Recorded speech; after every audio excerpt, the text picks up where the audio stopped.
Hi everybody, myself Dushan Garewal, founder of Top Lab, a data technology company. Today I want to share you about the financial part of starting in startup or starting in company and why you should be very careful about it. आपको ये सब चीज़ें जानना चाहिए कि financial इतनी ज़्यादा necessary है कि बिकॉज एट द एंड आप फ्रस्ट्रेट ना हो कि यार ये बहुत चीज़ें स्लो क्यों चल रही है. आज मैं आपके साथ शेयर करूंगा कि it's not like an employment जहाँ पर आपको मंथ के एंड में पैसा मिलता रहेगा. आपको ये चीज़ ध्यान रखनी पड़ेगी कि इवन एक इनवॉइस भी रेस करने के लिए आपको बहुत लंबा टाइम लग जाता है. जब मैंने कंपनी स्टार्ट करी मुझे ये चीज़ नहीं मालूम थी कि पीओ होता है, परचेज ऑर्डर होता है, फिर इनवॉइस भी होता है, ये सब चीज़ें होती हैं. तो जस्ट मैं आप लोग के साथ ये शेयर करना चाहूँगा कि ये सब चीज़ें क्या हैं.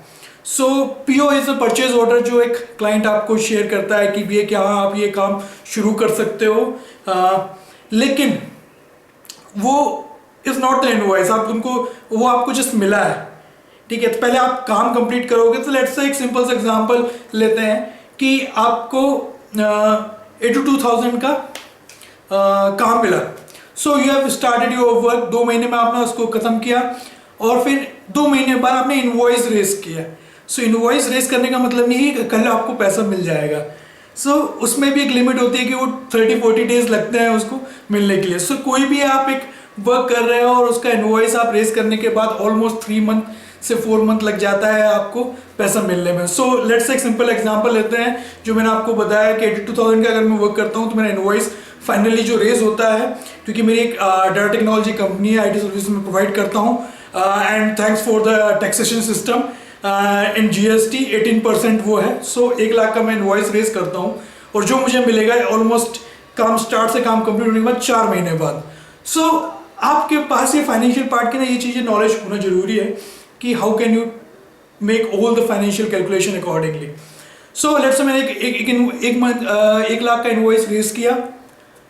एक्चुअली आपको मिलना कितना मिलेगा? 18% टैक्स काटने के बाद 82,000.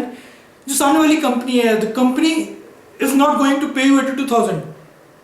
Again thanks to taxation system आपको 10% कट के मिलता है. आप उसमें से 8,000 रुपये और कम कर दो, 74,000 रुपीज़. अब ये 74,000 रुपीज़ आपको कमाने के लिए 4 महीने वेट करना पड़ा है. You can understand. आप 4 महीने का रेंट पे करोगे जहाँ पर भी आपने अपना ऑफिस लिया है या कुछ भी लिया है, और उसकी जो भी इलेक्ट्रिसिटी ये सब कॉस्टिंग है. लेट्स से मैं पर मंथ की बेयर मिनिमम कॉस्टिंग में निकाल लेता हूँ. लेट्स से 4 या 5,000 रुपये मल्टीप्लाई बाय 4, 4,000 रुपये मल्टीप्लाई बाय 16,000 रुपये आप कम कर दो. कितना बचा आपके पास? 60,000 रुपये. ठीक है, 60,000 रुपये बचा. आप वो कस्टमर को एक्वायर भी करोगे तो 5 से 10,000 का आपने खर्चा और कर दिया. आपके पास कितना बचा? 55,000 रुपये, 55,000 रुपीज़. ना ये 4 महीने में आपने ये चीज़ काम करी है तो आप अपने एम्प्लॉयज़ और अपने आप को भी कुछ सैलरी दोगे. लेट्स से आपने अपनी सैलरी ली नहीं, you don't take your salary. आपने अपने एम्प्लॉय को दी, 2 बंदे आपने रखे हैं और उनको सैलरी आपने दी है. बेयर मिनिमम आप सैलरी 10,000 तो पे करोगे ही उनको, उससे भी कम कर सकते हो. लेकिन इन मेट्रो सिटीज़ मैं 10,000 रुपये ले रहा हूँ जो सबसे मिनिमम है. कोई भी मैं नहीं कह सकता कि क्या है, सबसे मिनिमम है.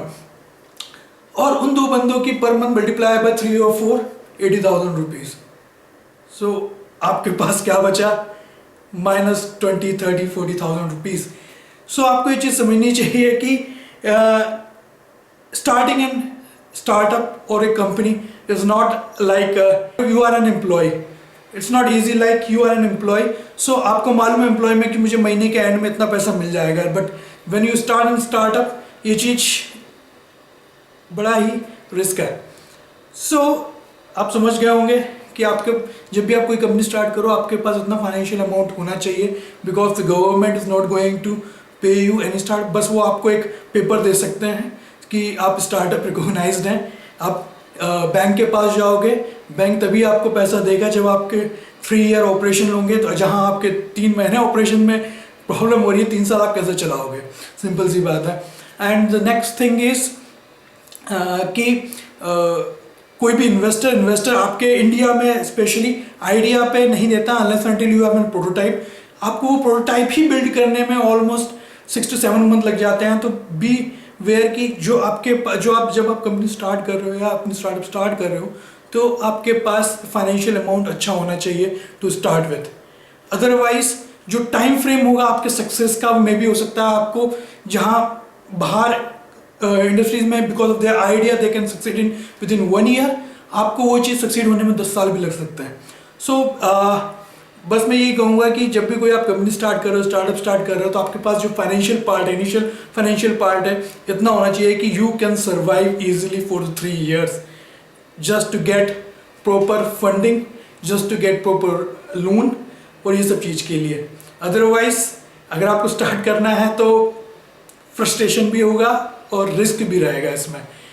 If you like you can mail me you share your थोड़ा ऑल्सो। अगर आपके खुद की स्टार्टअप है, कंपनी है, आपको क्या क्या चैलेंजेस आ रहे हैं, आप अपने वीडियोस भी शेयर करिए सो दैट कि हम इंडियन गवर्नमेंट को बता सकें कि young girls want to startup company but they want कि टैक्सेशन सिस्टम में भी हमें हेल्प मिल जाए और जो हमें बिजनेस दे रहे हैं उनको भी चीज़ें मिले सो दैट कि हमारा स्टार्टअप फ्लरिश करे। We don't want money but we want business to survive our business for at least for 2 to 3 years. Thank you guys.